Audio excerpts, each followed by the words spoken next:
Hi friend, स्वागत है आपका हमारे यूट्यूब चैनल में।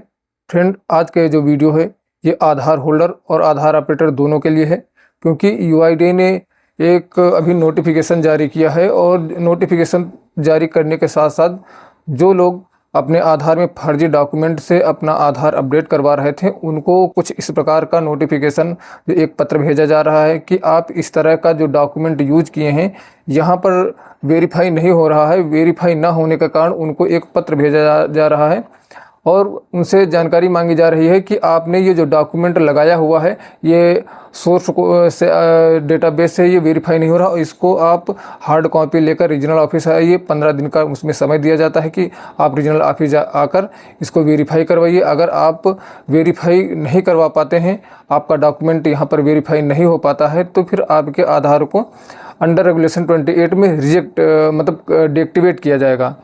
तो ऐसा इसलिए हो रहा है कि जो फर्जीवाड़ा जो है उसको रोका जा सके। कई लोग होते हैं जो फर्जी डॉक्यूमेंट बनवा लेते हैं या जिनको जानकारी नहीं होती है वो साइबर कैफ़े से फर्जी डॉक्यूमेंट बनवा लेते हैं और उसके द्वारा जो अपना आधार है उसमें अपडेट करवाते हैं। और जैसे कि बर्थ सर्टिफिकेट को ही ले लीजिए। अगर बर्थ सर्टिफिकेट किसी ने पोर्टल से जो फर्जी होते हैं उनको बनवा लेते हैं और जाकर अपडेट करवाते हैं तो सबमिट तो हो जाता है, लेकिन जब क्यूसी में जाता है तो क्यूसी में रिजेक्ट किया जाता है। उसके बाद में वहीं से एक लेटर जारी होता है रीजनल ऑफिस के द्वारा और उस रीजनल ऑफिस का जो लेटर होता है उसमें ये कुछ ऐसा लिखा होता है कि आपने जन्म प्रमाण पत्र यूज किया है। और वहाँ पर जो जब स्कैन किया जाता है, क्योंकि क्यूआर कोड से स्कैन किया जाता है, वहाँ पर वेबसाइट चेक की जाती है कि कौन सी वेबसाइट से बना हुआ है।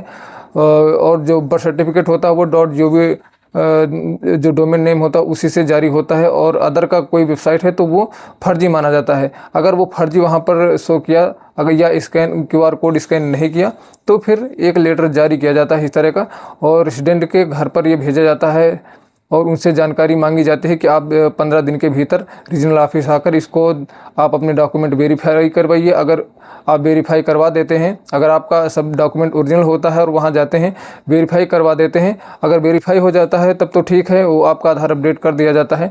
अगर वेरीफाई नहीं होता है, आपका फर्जी डॉक्यूमेंट निकलता है, तो वहीं से फिर आपका डॉक्यूमेंट जो आपका आधार है वो डीएक्टिवेट करने की प्रक्रिया स्टार्ट हो जाती है। तो यहाँ पर ध्यान देने वाली बात आधार होल्डर के लिए भी है, आधार ऑपरेटर के लिए भी है कि आप ऐसा कुछ काम ना कीजिए, कोई फर्जी डॉक्यूमेंट ना लगाइए जिसके कारण आप लोगों को समस्या हो।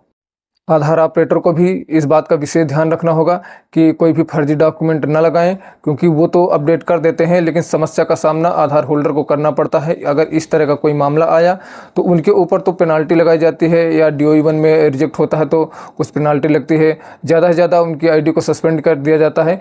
लेकिन सबसे बड़ी समस्या तब आती है जब डॉक्यूमेंट लगता है फर्जी और रेसिडेंट के पास इस तरह का पत्र जाता है तो दौड़ना भागना उसी को पड़ता है। तो इसलिए जो आधार होल्डर है उनको भी जागरूक होना पड़ेगा और इस बात का विशेष ध्यान देना पड़ेगा कि वो जो डॉक्यूमेंट लगा हुआ बिल्कुल ओरिजिनल हो। ज़्यादा भाग दौड़ ना करना पड़े, इसके लिए वो लोग शॉर्ट कट तरीका अपनाते हैं कि किसी तरीके से हमारा सही हो जाए, लेकिन शॉर्ट कट तरीका अपनाने का कोई मतलब नहीं है।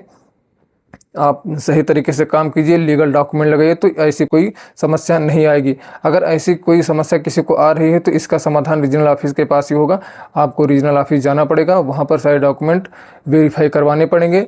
अगर वेरीफाई नहीं होती तो वहाँ पर बताना पड़ेगा कि सर हमारा जो ये डॉक्यूमेंट है हमें जानकारी नहीं है कि इसके विषय में कि ओरिजिनल क्या है फर्जी क्या है, तो किसी साइबर कैफ़े वाले ने बना दिया था, ऐसी बात है। अपनी पूरी बात को रखना है वहाँ पर। अगर वो लोग सेटिस्फाइड हो जाते हैं तो आपका आधार में कोई प्रॉब्लम नहीं होगी, अन्यथा आपका जो आधार है वो अंडर रेगुलेशन 28 में डीएक्टिवेट होना ही होना है। अगर जिनका आधार डीएक्टिवेट हो गया है तो उनके लिए POA डॉक्यूमेंट को अपडेट करना पड़ेगा और रीजनल ऑफिस से ही उनकी जो प्रक्रिया प्रोसेस स्टार्ट होती है और टेक सेंटर में जाने के बाद वो अपडेट होता है।